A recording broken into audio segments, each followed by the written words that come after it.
Você já parou para pensar que talvez a sua vida não esteja bagunçada por falta de esforço e sim por falta de processos?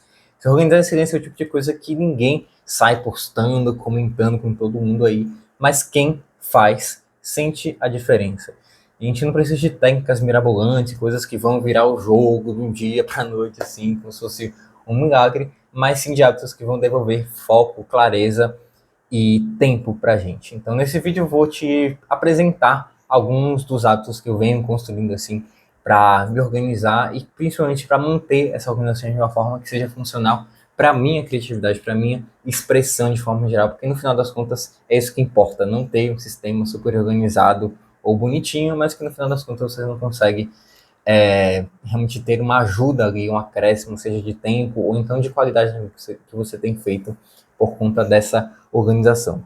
Então, só dando um pouco de contexto aqui, eu estou indo para o meu 7º semestre de psicologia, estou aqui, né, iniciando um negócio desde o ano passado, na verdade, e hoje também faço parte da iniciação científica, e simplesmente, se você não se organiza com múltiplos interesses, múltiplas frentes, assim, né, de trabalho, de estudo de forma geral, você vai se perder. É um caminho meio que inevitável, e eu digo isso porque o ano passado, na verdade, o ano retrasado, né, 2024, foi um ano que eu estava envolvido também em vários outros projetos, e eu sentia que essa desorganização, principalmente das minhas ideias e referências, ela pesou bastante para mim ficar ali muito mais horas do que eu poderia estar dentro, enfim, né, à frente do computador, ou então falando com pessoas.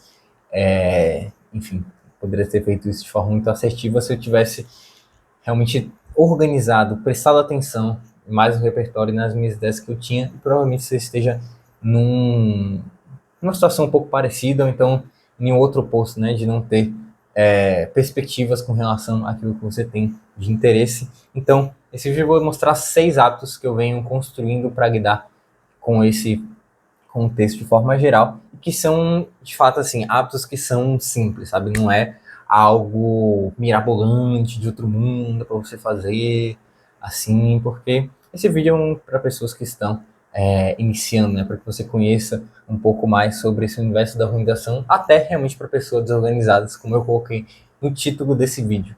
Porque outro mito, assim, é que a gente nasce organizado ou nasce desorganizado, sabe? Como se não tivesse um meio termo que a gente conseguisse unir esses dois mundos, assim, né, de forma geral, ou realmente aprender isso. Só que eu acho que isso esconde várias questões, assim, que são mais contextuais, que realmente as pessoas às vezes não mostram, sabe? E por não mostrar, parece que elas já são assim, de forma geral. Então, você tem a oportunidade aqui de ter outras pessoas, né, outros criadores além de mim, que mostram um pouco dessa rotina. Espero que esses hábitos te ajudem aí na organização. Aliás, espero não, tenho certeza que isso vai te ajudar bastante na sua organização. Então, o primeiro passo é de anotar aquilo que é essencial. Assim, não tem como você organizar algo se você não tiver recursos, né? Principalmente ideias ou então materiais de referências. Caso você não tenha aquilo registrado, simplesmente você não vai ter a matéria-prima necessária para colocar no lugar certo. Então, não adianta, por exemplo, você ter várias caixas ou então um guarda-roupa bonito, sendo que você não tem roupas para colocar dentro dela, ou então objetos que são importantes para você. Então, o primeiro hábito é um hábito de anotação. É o mais basilar que você precisa fazer se você quiser organizar suas ideias e referências ao ponto de elas começarem a te ajudar também nos seus projetos. E o essencial seria aquilo que pode ser útil tanto na sua rotina, mas também coisas que você tem interesse. E claro que assim, se você não organizar isso, você vai criar meio que um micro caos, mas de certa forma esse é o primeiro hábito, o primeiro passo assim. E são coisas que eu realmente faço todo dia aqui. Enfim, não vou pegar aqui meu computador, mas eu tenho lá no Notion, né, que é um dos lugares onde eu faço anotações, um gráfico assim de todos os dias assim, quantas anotações que eu fiz, tudo mais. Então são desde coisas que são ordinárias assim até anotações mais complexas, por exemplo, de reunião. Então anote o essencial. Primeiro hábito. Segundo hábito é o seguinte: escreva o que você pensa. A escrita foi um hábito assim que me ajudou muito assim em vários quesitos. Eu sou muito grato assim essa possibilidade que a gente tem de se expressar através da escrita, porque você não precisa expor para ninguém. É algo que fica ali realmente para você. e que te dá, pelo menos a sensação que eu tenho, né, que você tem uma calma ali, porque você não tem como extrapolar o papel com seus pensamentos, sabe? Aqui na fala, você tem muito mais a dinâmica ali e tudo mais, você consegue se perder muito na fala. Mas na escrita, quando você para ali realmente para escrever, você tende a pensar de uma forma um pouco mais clara, e se talvez não mais clara de começo, um pouco mais lenta, que pode te levar a uma certa clareza assim, de ideias. Claro que, assim, nem todo mundo tem familiaridade com a escrita, mas esse é um hábito que eu venho construindo há muito tempo, assim, sabe? E não necessariamente é um hábito que eu faço todo dia da mesma forma, eu acho que tem formas diferentes de habilitar esse hábito da escrita, mas é um hábito muito interessante que você pode adaptar, por exemplo, ao hábito de gravar um vídeo, gravar um áudio, assim, pensar, registrar aquilo que você tem pensado. É um hábito que te dá muita clareza também na organização, porque a organização ela exige uma certa hierarquia e ordem. E se esses pensamentos, aquilo que você está fazendo, não tem essa hierarquia, essa ordem, a tendência é que tudo que você vai expressar siga numa pegada um pouco parecido com isso, que pode ser muito bom para vários contextos, por exemplo, com a arte, né? Apesar de, enfim, a arte não ser tão desorganizada como as pessoas tendem a pensar, mas, de forma geral, a gente precisa um pouco desse mínimo de organização para ter acesso àquilo que a gente tem anotado, né? Então, o hábito da escrita é algo que você pode começar de forma muito, muito simples, mas que vai te dar uma clareza muito interessante de ideias, né? Promete te dar essa clareza. Terceiro hábito aqui é de simplificar. Eu comecei o vídeo falando sobre não falar sobre técnicas mirabolantes e tudo mais, e uma coisa que eu vejo assim que talvez seja uma consequência dessa escrita, até dessa expressão assim constante, que seja para mim mesmo, sabe? Não aqui apenas aquilo que eu tenho postado, mas isso dá uma clareza de o quanto é possível ver as coisas de forma mais macro e realmente simplificar ao ponto de você agregando coisas àquela simplicidade. Porque quando a gente consegue simplificar, os passos eles ficam muito mais claros e aquilo que vem de consequência deles também. Então, às vezes você está fazendo várias atividades, então você tem várias coisas, várias referências, várias ideias, e você não consegue entender onde que aquelas ideias se conectam e como elas vão realmente te levar mais para frente em termos daquilo que você tem buscado. Então, simplificar é um hábito assim que, na verdade, é mais uma forma de pensar do que um hábito necessariamente, né? Que acaba se tornando algo recorrente, mas é entender, pensar de forma geral aquilo que importa, sabe? Entender dentro daquilo que você faz, daquilo que são as referências, que são as ideias que você tem, o que realmente é importante, o que é essencial, aquilo que não pode faltar. E você pode começar a partir daí. Eu lembrei nem não. Tô vendo, né? Esse livro aqui que eu li há bastante tempo, acho que já tem uns 4 anos que eu li esse livro, chamado Essencialismo. É do Greg McKinnon, que eu acho que é o McKinnon, não sei. Enfim, ele é um jornalista, né? Geralmente esses livros de produtividade são feitos por jornalistas que vão compilando várias coisas de várias áreas, assim. Às vezes de uma forma boa, às vezes de uma forma muito ruim. Mas, de forma geral, esse livro Essencialismo é uma boa referência para você pensar nessa dispersão de energia e como focalizar isso dentro da sua organização. Então, quarto hábito aí o terceiro hábito de simplificar. O quarto hábito entra bastante nessa mesma lógica assim da simplificação. Deixa eu ver só o tempo aqui, que é o quarto hábito é de se organizar a partir de projetos em vez de tarefas. Entendendo que aquilo que realmente entrega valor e aquilo que você vai ser recompensado por é aquilo que você entrega no final das contas, sabe? Principalmente em contextos de trabalho, mas a gente pode pensar isso para outros contextos de forma geral. Então, vou dar um exemplo aqui. Na pesquisa acadêmica, cara, você pode ter lido vários textos, você pode ter escrito coisas maravilhosas, assim, você pode ter conversado com muitas pessoas e tudo mais, e ser uma pessoa muito engajada ali. Mas aquilo que realmente vão te valorizar nesse contexto acadêmico de forma formal, e a formalidade a gente também te dá acessos diferentes, né? É a escrita, é o registro, sabe? É, tipo, pessoas que realmente publicaram coisas, ou então que estão em congressos, que fizeram coisas ali para escrita. Então, dentro desse contexto, essa entrega é o que é mais valorizado.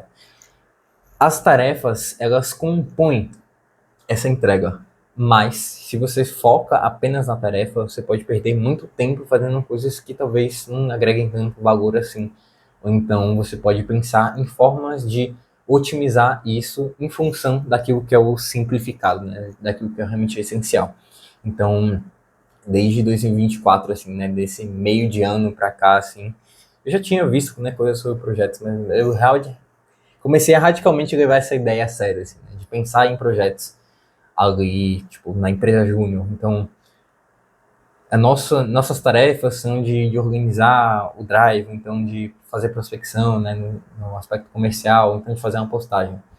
Mas como é que quando eu comecei a realmente pensar nisso em termos de projetos, ficou muito mais simples, mais claro daquilo que realmente era preciso ser feito. Então, você pode comentar, pensar que um projeto é tudo que tem uma entrega final, geralmente tem um prazo.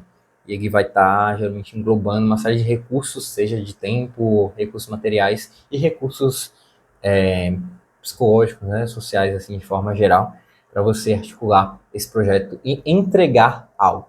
Então, pensar dessa forma é um hábito que ajuda bastante a me manter organizado de forma simples. Tô com uma breve coceira aqui no nariz, me desculpa por isso. O quinto hábito é fazer micro manutenções. Então, apesar da organização ela não ser algo que você. Aliás, apesar da organização ela ser algo que você pode fazer de uma forma intensiva, né? Você pode fazer um dia. Então, eu posso chegar para você ir no seu drive aí, ou então no seu material de anotações e organizar seu caderno, por exemplo. Isso pode acontecer em um dia. Só que essa organização, ela é meio que a primária, assim. Você não vai conseguir se manter organizado a partir disso. E é algo que vai acontecer. Você vai se desorganizar em diferentes momentos, sabe? Eu não tenho nenhum receio de falar isso, assim, porque é o que realmente acontece na prática, sabe? No cotidiano. A gente começa a se organizar, a gente se desorganiza um pouco e então a gente precisa sempre estar fazendo micros manutenções desse processo de organização, mas não como um peso, sabe, como um retrabalho extenso, mas algo que faz parte do processo. Então, essas micro manutenções, elas são pequenas organizações que a gente faz durante o dia ali para manter as coisas organizadas. Então, hoje eu realmente faço isso, né? Eu paro o período ali para organizar, pensar num ambiente mais geral, que é o sexto hábito, que eu vou falar aqui, mas eu também faço durante a minha rotina, né? Durante agora que eu vou, por exemplo, começar a voltar das férias da faculdade, né? Apesar de trabalho e outras coisas estarem em andamento. Eu vou só fazer micro-organizações, eu não vou ficar organizando toda hora meu sistema, ficar vendo lá eu vou pensar aqui numa forma de organizar meu caderno, sabe? Tipo, isso pode ser uma grande desculpa para você ficar procrastinando de forma produtiva. Então, essas micro-organizações elas acontecem ali durante esse período e todos esses hábitos elas estão em função dessa micro-organização. E como é que isso funciona? A partir do momento que você tem uma estrutura de organização que hoje eu utilizo o método PAR assim, como uma base mais geral, que é de projetos, áreas, recursos e arquivos, tudo que eu tenho que entra para o meu sistema ali, seja no dia ou então na semana, eu vou alocar para pastas ou então para projetos que já tem uma identificação com aquilo. Então, eu não vou organizar, tipo, 100 documentos de uma vez, sabe? Eu vou organizar 3, 5 e uma coisa que, assim, é muito rápida. Ainda mais se você faz de forma digital, assim. Eu só clico literalmente em um botão, eu preciso só decidir ali para onde aquilo vai. E quando você já tem um pensamento estruturado, é muito mais fácil você tomar essa decisão. E está organizado, sabe? Está ali disponível para mim. Porque organização não é sobre perfeição, é sobre acesso. O quanto que você consegue acessar aquilo que você já teve contato no passado. Então, essas micro-organizações são hábitos muito importantes para você se manter organizado de uma forma simples, e aí depois você faz aquilo que é o sexto hábito, que é mais um hábito, assim, digamos que mensal, ou então pode até ser trimestral ou semestral de forma geral, que é você organizar um ambiente de organização. Organizar um ambiente de organização, ficou muito redundante, mas Mas entendendo que a organização ela também te favorece a partir do momento que você vai formando um ambiente, ou seja, algo que te rodeia seus pensamentos, seus sentimentos de forma geral, na direção que você está querendo ir, sabe? Então, isso vem muito de influências assim das psicologias mais comportamentais, né, ambientalistas, contextuais também de certa forma, que entendendo que um paradigma que a gente não é apenas aquilo que a gente pensa, ou então que a gente sente, sabe? Mas também essa composição com o ambiente, ou seja, tudo que está para além de nós mesmos, mas também que pode estar internamente e que pode ter uma influência no nosso ser, na nossa forma de viver de forma geral. Então, quando você consegue organizar um ambiente, né, seja, por exemplo, aqui no meu quarto, foi uma coisa que eu fiz nessas férias assim da faculdade. Eu realmente parei para organizar as minhas prateleiras aqui no armário. É uma coisa que eu vou fazer também quando eu voltar lá para, enfim, para a cidade que eu estudo. Então, eu vou organizar o ambiente físico mesmo, sabe? Entender quais são esses locais que eu vou alocar esses recursos que eu vou encontrar ao longo do caminho que eu vou estar anotando. Então, esse é um sexto hábito, assim, que é mais macro. Isso funciona tanto para ambientes digitais quanto para ambientes físicos, né? Então, por exemplo, se você se organiza por cadernos, né? Quando você vai colocar ali as matérias. Então, lá, a página 1, a página 30 vai ser matéria de psicologia da família. A página 2, a página 31, a página 60 vai ser, sei lá, estatística. Não sei, estou dando exemplos aqui aleatórios. Você está fazendo uma macro organização, né? Você está criando um ambiente ali em que a sua decisão vai ser facilitada e aquele ambiente ele vai também te moldar para você entender essa organização. Então, se você quer entrar em conhecer um ambiente de organização que vai te facilitar em todos esses hábitos aqui que eu comentei, eu vou te indicar aqui uma aula gratuita que eu fiz explicando o meu novo curso de organização chamado A Base de Acesso, em que eu ensino profissionais de informação a organizar suas ideias e referências a ponto de realmente ajudar eles na rotina, em vez de criar um sistema perfeito, mas que nunca é utilizado. Então, aqui você vai conhecer a base de acesso a partir dessa aula gratuita. Tamo junto e até o próximo vídeo.